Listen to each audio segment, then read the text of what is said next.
Hello, and thanks for joining us on Chicago Tonight, Latino Voices. I'm Joanna Hernandez. Here's what we're looking at. Latino evangelicals could play a major role in deciding the fate of November's presidential election. Residents in Little Village are pushing back on a Starbucks in their neighborhood over concerns of displacement. The expression of our culture overflows. And from Pilsen to Grand Park, how Chicagoans are celebrating Mexican Independence Day this weekend. We'll kick things off right after this. Chicago Tonight, Latino Voices, is made possible in part by the support of these donors.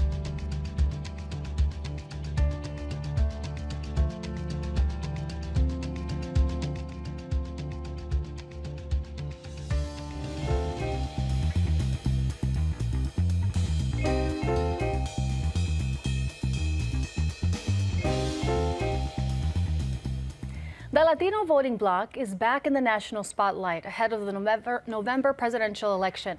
But a more specific group may be a major deciding factor: Latino evangelicals. They're one of the fastest growing faith groups as other religions are losing members. And while the demographic leans conservative, Republican Donald Trump's divisive rhetoric about immigrants has put off some of these voters.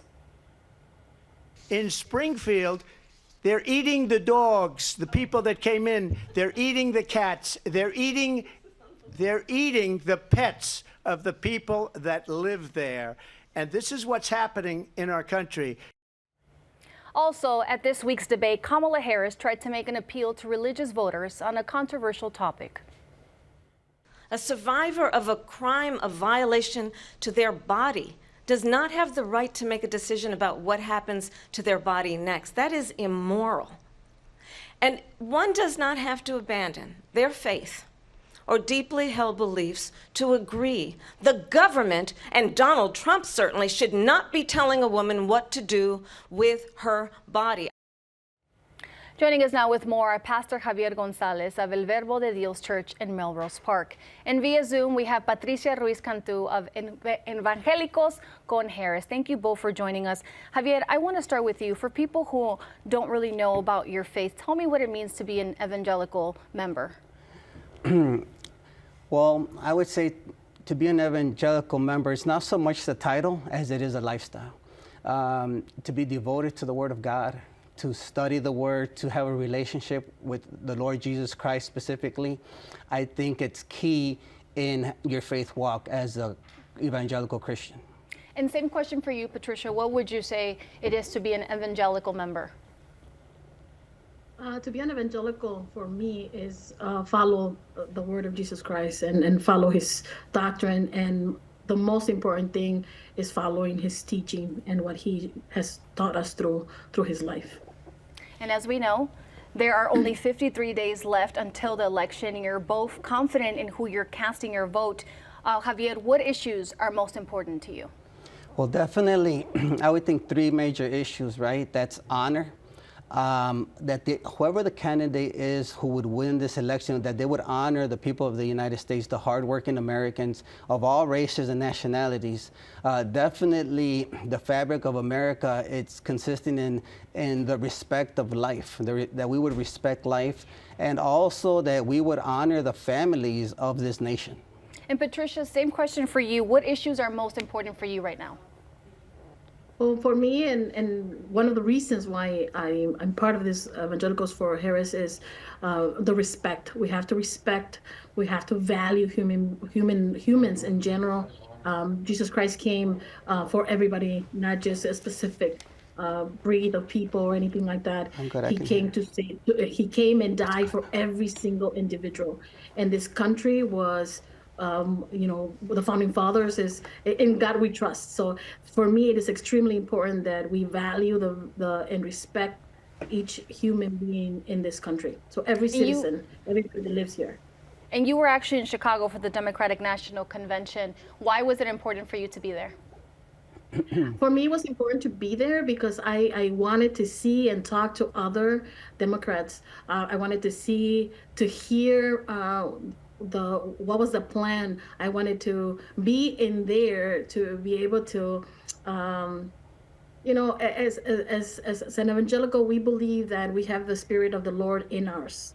And when you go somewhere, the Spirit of God goes with you, and you know when something is right and when something is wrong. And I wanted to feel that. I wanted to know that. And I prayed to be there. And I was there to make sure that there was a space for God and a space for prayer. I'm very happy to mention that there was a prayer room. It was open for everybody that could go in there. And if they just needed a space to just pray and to be with their spiritual being, then to be there. And then we also had a booth there for Evangelicals for Harris, which we wanted to make sure that they know that our values and our Christian values are extremely important. And Javier, going to you, what is it about Trump that makes him the best candidate in your eyes? Well, in my eyes, as I would say, I'm a businessman as well. I'm a contractor, and I've been having my own business since 2012. I believe he's a great businessman. I believe that he knows the numbers, he knows the facts, the figures, and I think that he would be a great tool for this economy to get back in good standing. Is he perfect? I don't expect perfection. I do disagree with some of the way he's carried out his campaign, but more than a businessman, I'm a man of God. And as a man of God, I have to pray for discernment. See, I would say that the church's role is not so much to go to the voting polls as we naturally would think. The church's role is to pray. And I agree with our guest that the church needs to unite, not for whatever party, but the Bible says that if my people who are called by my name will humble themselves and would seek his face, he will heal our land. America is sick. America's hurting, America's divided. And if we don't come to the field of the cross, we will get nowhere. And I see that you're getting emotional. And you also mentioned that Trump is not perfect. And some of your story is that you also migrated here, right, when you were very young. Yes, in 1985. What do you say when Trump has some despairing things about, says some things about Latinos and immigrants? How do you reconcile that? I can't reconcile a man that is misinformed. I believe that we are a hardworking people. I've been at the jails when the migrants came over, when they were sleeping on the floor. We've gotten really good people out of the people who are today volunteering and helping in our church, building the church. I can't speak that everybody is that's just throwing everybody in the same hat. So I would disagree that mass deportation is the answer. I think that what happened recently in this last year was done a little bit irresponsibly on both parties. The city did not have the resources to handle this type of weight, but I believe that there is a solution. So you don't fully agree with all his policies or what he's talking about. I know you've mentioned before he needs white America to win the election, and that's what white America wants to hear. What did you mean by that? Unfortunately, I believe that there's still a lot of racism, and when we throw these general terms, illegals, deportations, I believe that you mix up all these hardworking people and you put them in the same hat as people, which is probably the minority of those who are come here to just slack off. I don't think that's the majority of Latinos. Patricia, what is your opinion on your thoughts on what Javier is saying? Well, first I want to say that one of the reasons why I'm supporting Kamala Harris ticket is because one of the things that the Bible teaches us is unity. Love your neighbor. And right now, the messaging is hate that person that doesn't look like you. We've seen it. I don't want to be specific on things that the other party has been saying, but it is extremely important. As an immigrant myself, I immigrated from Mexico, and being Mexican and how since 2020 the labeling of rapists, and we are Latinos are one of the hardest immigrants that come here into the United States. Latinos are the feet and hands of this country. We bring food to our table. And also I'm a business owner. So when I look at the whole package, when I look at who is going to be representing this country, I'm looking at the person that is talking about unity. And when I'm going into different churches to talk about, you have to activate yourself, because if we are not on the table, we're in the menu. And it's so easy for people to label us, especially if they don't have any interaction with Latinos that we all came here to the United States for the American dream. Even when they came in with the first settlers, they came here for freedom of religion, to look for their dream, for their peace. And so what has changed? You know, just the years have changed. Now we're going to close everything. So I'm a firm believer that there has to be rules, that we have to follow the law, that we have to make sure that we support businesses and all of Patricia, that. But I want to intervene really quick because it's really interesting that both of you are following the same faith, yet you still have very different opinions. Javier, I want to go to you. Why do you think the faith is growing? Yet it seems also, you know, it's two different directions. Well, the faith can only grow when you put in hard work. We got people, again, we've been at the police stations when they were sleeping on the ground. We've been doing food drives. We are hugging people when COVID told us that they couldn't touch us. We were right there in the middle of the street giving people food. You have to put in that footwork, otherwise there is no growth. Hard work doesn't only go on your 9-to-5 job. Hard work goes investing in your community. And you've done a lot of work, bridges. correct? With Absolutely. helping asylum seekers? Yes, us and the Word of God Church, correct, yes. How many members would you say that have? And how is that conversation? I know many of them cannot vote. Well, I'll tell but you what are this. those? What is that conversation like? I'll tell you this, during COVID, we went down to about double digits. From a congregation of 150 to 200 people, we must have hit we're nearly around 20. Donald Trump came up with a program called Food to Farmers. At that moment, we were feeding about 900 to 1,000 families a week, every week. We were getting fresh produce in boxes. Now, again, is he the perfect gentleman? No, but he has done his part, right?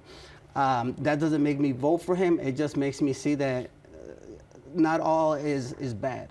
And what I see is that when the church is doing what they're supposed to do, when they're working, when they're moving, when they're praying, we will reach that promised land. We will reach the healing that America needs. And we only have a couple seconds. Patricia, what are your last thoughts? Well, my only request for people, especialmente the evangelicals, is to serve your community.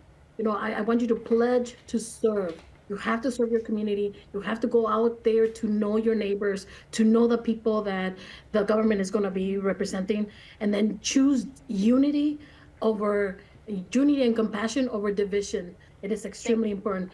The most important thing is prayer. We need to pray because, as I tell people when I go out in the community, nothing happens without the will of God. Thank you, Patricia. We're going to have to leave it at that. Thank you. Thank you both for your input. Appreciate you. Thank you. Up next, pushback over a Starbucks coming to Little Village. We explain right after this.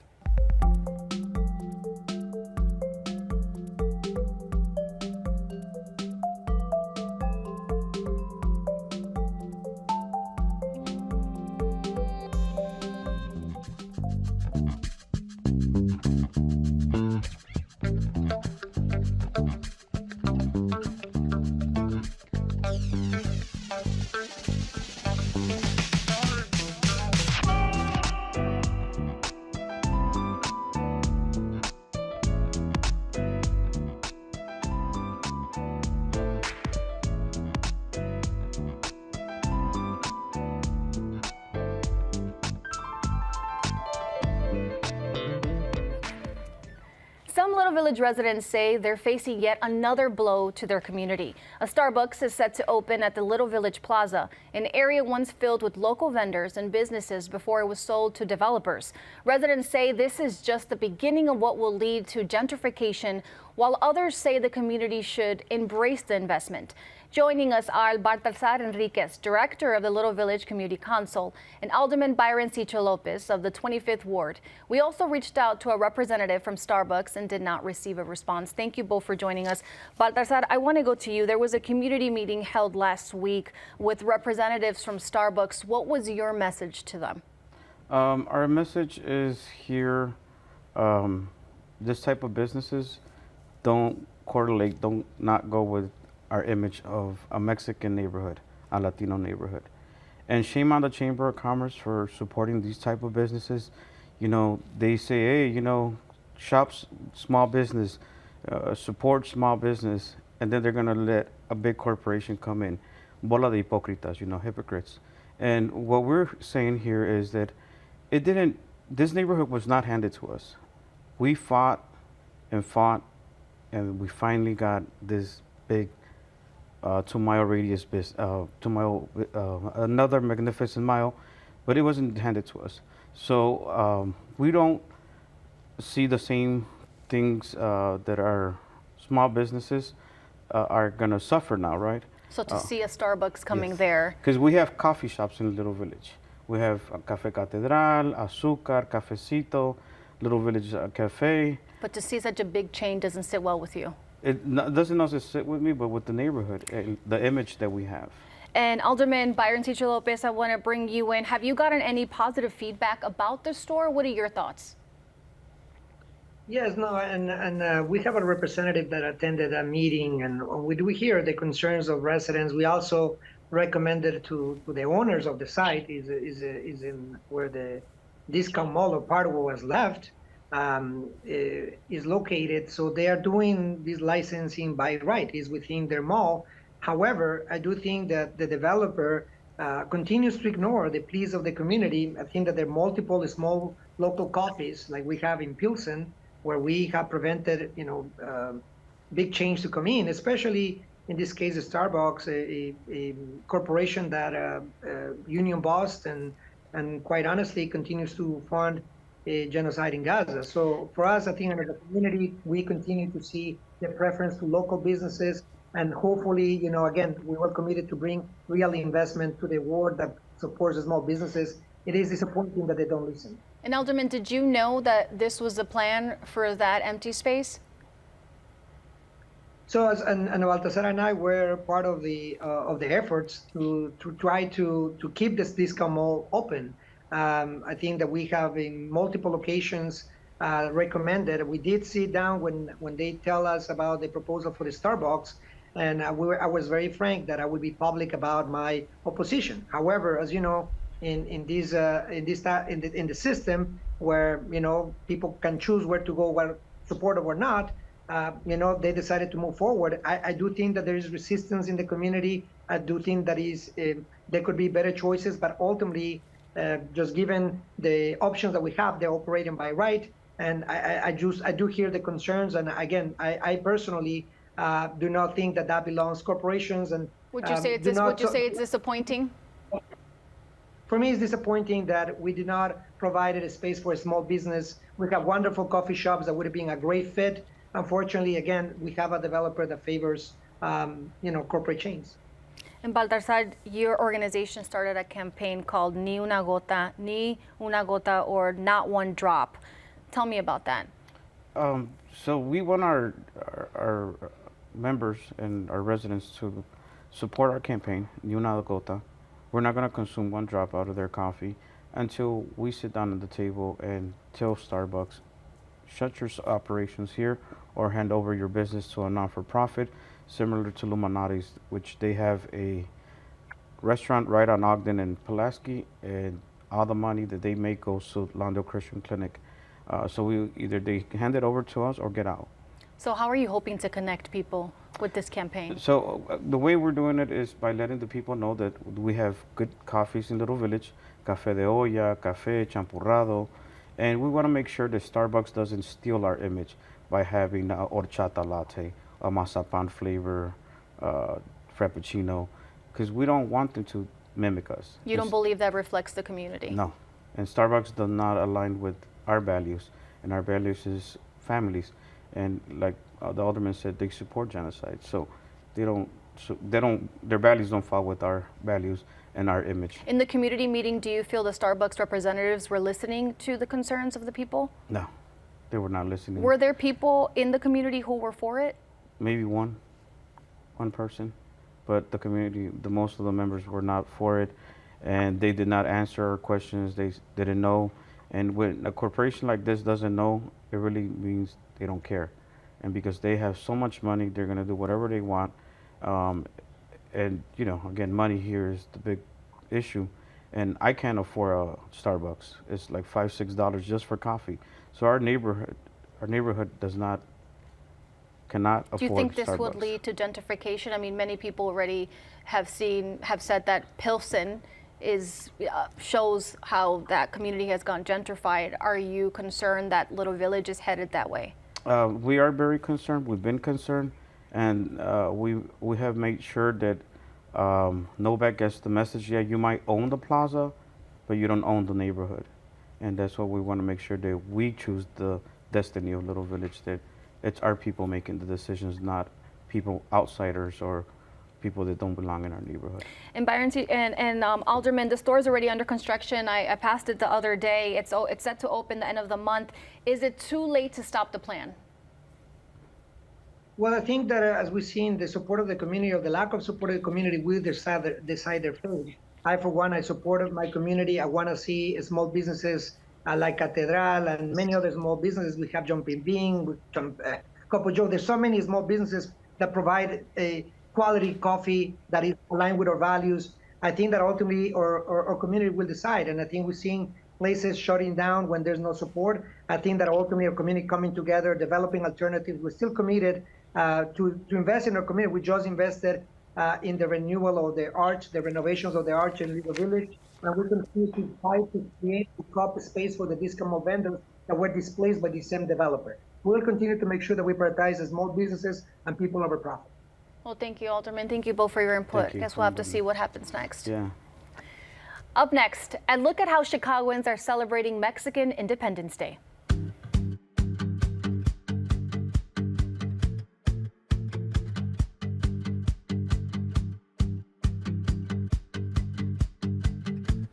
You've probably seen a lot of Mexican flags around the city this week. That's because celebrations for the annual Mexican Independence Day are kicking off this weekend. Some street closures and traffic disruptions are expected in parts of the city, as thousands are expected to participate in the festivities. ¡Viva México! ¡Sí, señor! It's a weekend filled with Mexican pride, as hundreds of people take to the streets to celebrate Mexican Independence Day. Se levanta la bandera arriba para todos mis mexicanos. In Little Village, blocks are decked out with the colors of the Mexican flag, ahead of the annual Mexican Independence Parade on Sunday. This parade has been a tradition in Chicago. We had to take it, not in a battle. We had to take it by showing our culture. And it's so colorful and so rich in history that we can't keep it to ourselves. On September 16th, Mexico commemorates the anniversary of the start of its decade-long revolution from Spain. As the story goes, Catholic priest Miguel Hidalgo y Costilla called on his town to stand strong and sounded the first battle cry, known as El Grito, to fight for Mexico's independence in 1810. This moment in history has symbolized hope for the Mexican community. El Grito can happen in venues that are well known, but they can happen at home, they can happen in the street. Teresa Fraga is a founding member of the Comité Cultural Mexicano de Chicago.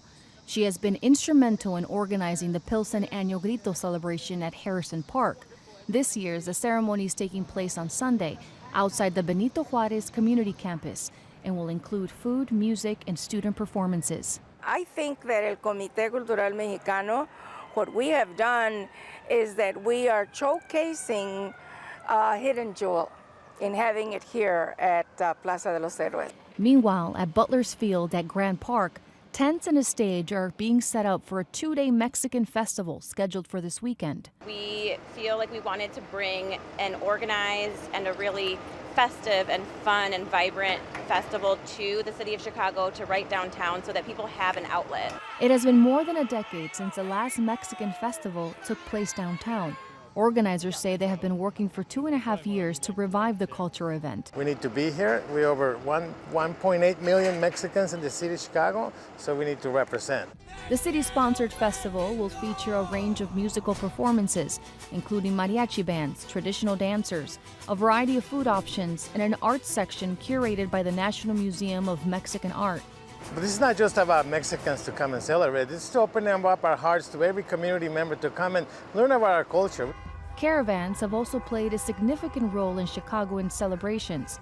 Lines of cars can be seen driving from Little Village to Lakeshore Drive, a form of expression that Teresa Fraga says gives people pride in proclaiming their identity. For the city, for our neighbors, for our children to embrace it and live it and love it.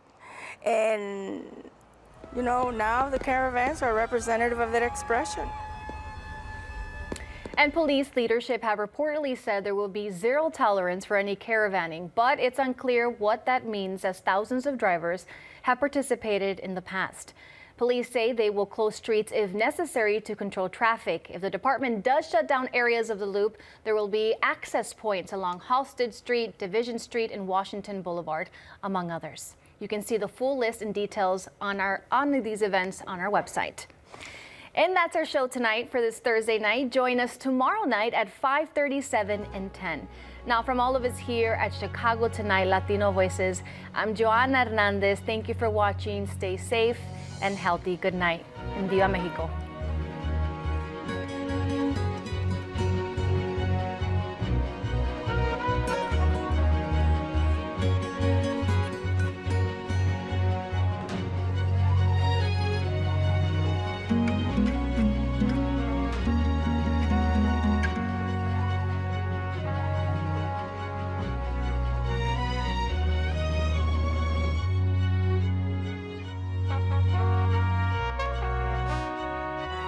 Closed captioning is made possible by Robert A. Clifford and Clifford Law Offices, a Chicago personal injury and wrongful death firm that is proud to give back to its community in Chicago and beyond.